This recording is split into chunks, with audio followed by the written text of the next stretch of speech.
नमस्कार, मैं हूं राघवेंद्र ओझा और आप देख रहे हैं जनता मांगे जवाब। मध्य प्रदेश में अब एक नई बहस शुरू होने जा रही है। बहस समान नागरिक संहिता यानी यूसीसी की है।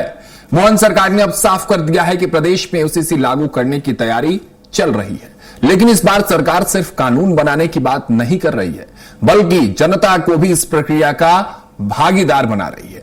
सीएम डॉक्टर मोहन यादव का कहना है कि यूसीसी तो हम लाएंगे, लेकिन रास्ता आप बताएंगे, यानी सुझाव मांगे गए हैं। अब इसके लिए एक समिति बनाई गई है, वेबसाइट शुरू की गई है और प्रदेशवासियों से सुझाव मांगे जा रहे हैं। ऐसे में सवाल यह है कि क्या यूसीसी सामाजिक समानता की दिशा में एक बड़ा कदम साबित होगा? क्या अलग अलग व्यक्तिगत कानूनों की जगह एक समान व्यवस्था समय की जरूरत है? और महिलाओं के अधिकारों को लेकर क्या यह बड़ा बदलाव ला सकता है? करेंगे इस पर चर्चा, लेकिन उससे पहले रिपोर्ट देख लीजिए।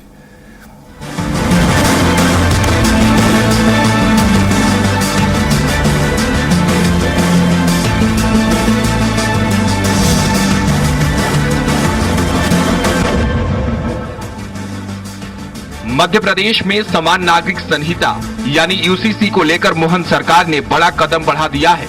मुख्यमंत्री डॉक्टर मोहन यादव ने साफ कर दिया है कि प्रदेश में जल्द ही यूसीसी लागू करने की तैयारी की जा रही है।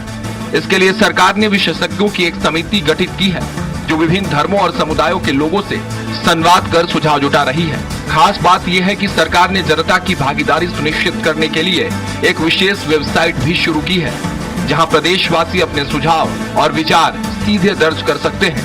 यानी सरकार का संदेश साफ है, यूसीसी तो हम लाएंगे, लेकिन उसका स्वरूप तय करने में जनता की भी भूमिका होगी। हम अपने राज्य के अंदर भी इस समान नागरिक संहिता को लगाने के लिए यूसीसी लगा रहे हैं, जिसकी समिति भी बना दी गई। माननीय सुप्रीम कोर्ट के पूर्व न्यायाधीश के नेतृत्व में अलग अलग विद्वानों को जोड़ करके वो समिति अपने राज्य के विभिन्न जिलों में जाकर हमारे सभी धर्मों के लोगों से सुझाव भी ले रही है और सबका संकलन करके हम चाहेंगे कि जल्दी से जल्दी समान नागरिक संहिता मध्य प्रदेश में लागू हो जाए। मध्य प्रदेश की इच्छा है कि वो होना चाहिए और मुझे गर्व होगा कि हमारी सरकार उस दिशा में आगे बढ़ेगी। तो मैं अपील करता हूँ, आपके अपने मन में जो विचार आते हों, और इसके बारे में वेबसाइट भी लॉन्च की गई है, आप यथा योग्य तरीके से अपने अपने सुझाव उसमें जरूर दें। अब सवाल सिर्फ यूसीसी लागू होने का नहीं है, बल्कि यह भी है कि उसका स्वरूप आखिर कैसा होगा और उसमें जनता की भागीदारी कितनी होगी। मोहन सरकार ने साफ संकेत दे दिए हैं कि समान नागरिक संहिता को लेकर प्रदेश में प्रक्रिया शुरू हो चुकी है। समिति सुझाव जुटा रही है, वेबसाइट के जरिए लोगों की राय ली जा रही है और सरकारी से जन भागीदारी वाला कानून बनाने का दावा भी कर रही है। ऐसे में निगाहें इस बात पर टिकी हुई है कि प्रदेश वासियों के सुझावों के आधार पर तैयार होने वाला यूसीसी मध्य प्रदेश में सामाजिक समानता और न्याय की दिशा में कितना बड़ा बदलाव साबित होता है। Payal Chaurasia, special desk report, Bhopal. तो चलिए, चर्चा के लिए जो खास मेहमान हमारे साथ जुड़ रहे हैं उनका परिचय सबसे पहले करवा देता हूं। डॉक्टर वाणी आहलूवालिया जी हमारे साथ भारतीय जनता पार्टी के प्रवक्ता के तौर पर जुड़े हैं। वाणी जी, बहुत स्वागत है आपका।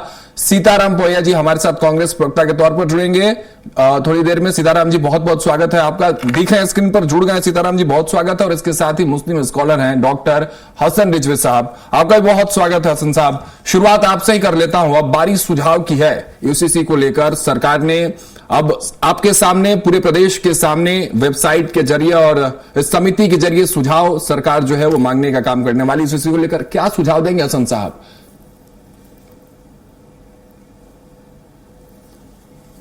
हम हिंदुस्तान में रहते हैं और जिस मुल्क में रहते हैं, जो भी कानून वहां पे बनाया जाएगा वो जैसे सभी नागरिक को मानना होता है, उसी तरह मुसलमान को भी, सभी नागरिक में मुसलमान भी आते हैं, उन सभी को मानना होता है।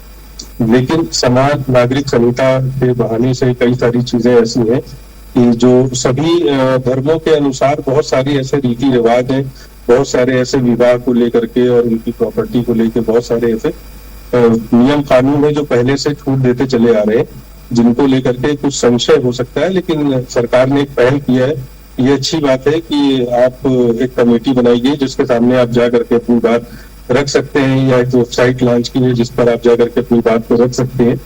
अब ये सारी बातें रखने के बाद उनमें कितना संशोधन होता है और हम आगे क्या कर सकते हैं, मतलब वो सरकार की मंशा अगर वाकई इन चीजों को लेकर के है कि सबके साथ बैठ करके एक सहानुभूति के तरीके से जो है, जो common civil code, uniform civil code है, उसको जो है शुरू किया जाए।